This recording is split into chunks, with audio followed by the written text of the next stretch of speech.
this whole thing started with Fawaz al-Hakir in 2015 wanting to consolidate all of his assets in Egypt under one umbrella company, Merakiz. In doing so, he hired Ahmed Bedrowi as the CEO, who put together a very small team to start with, about 5 people.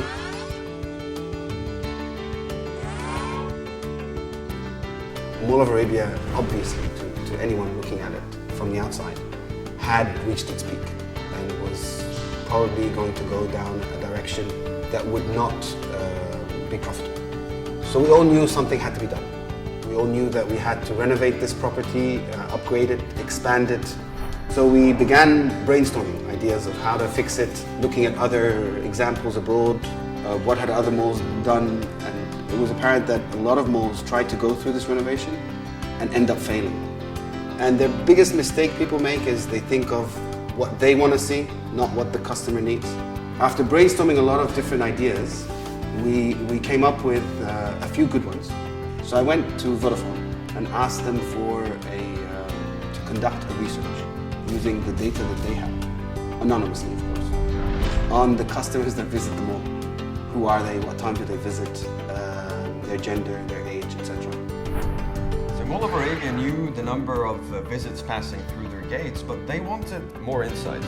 And for us in the telco world, this is day-to-day practice. Customer interactions are creating huge amounts of data, and we're able to capture and sort this data to create meaningful insights that then allow us to tailor products and services to serve the different market segments. So when Mall of Arabia approached us, we knew we could definitely help them. But most importantly, everything we provided needed to be anonymous and in aggregated form. So at the foundation of our solution is footfall detection capability. While the mall's typical counters are able to detect a body passing through the gate, we provide an additional layer on top of that. So we're able to provide the unique count of actual visitors.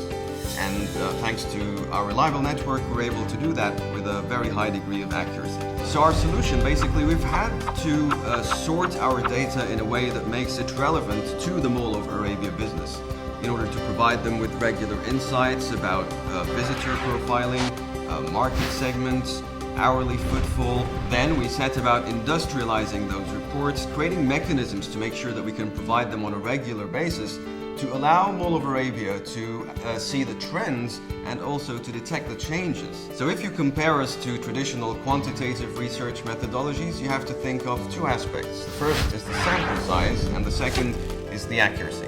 So when it comes to the sample size, typically traditional research might interview, say, a few thousand customers at best. For us, and with a customer base that's close to half the population, that's almost as good as the sample can get. And when it comes to accuracy, what we provide is captured data as opposed to reported data. So any possibility of overclaims or underclaims by a customer, say on their frequency of visit, for example, is simply eliminated in our solution. And that's because we capture the reality.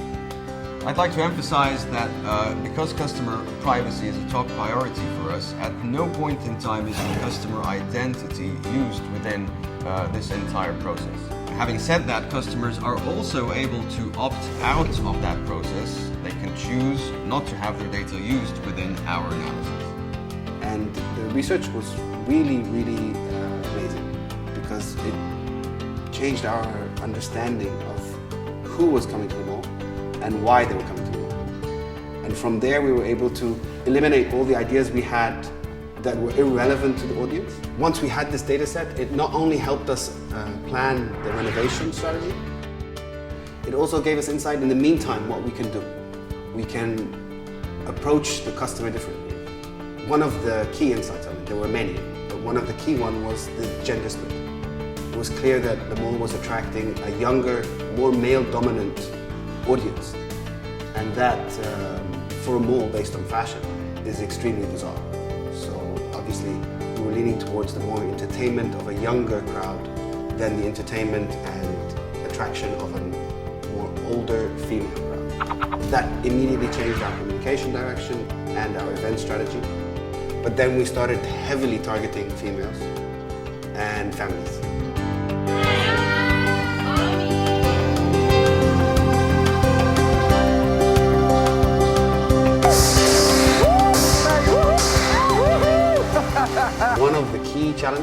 was attracting families as a group, as a whole, as an entity, to come and spend quality time, not just for entertainment. To find that idea that was just so out of the box, I mean, unheard of that a mall would do something like this.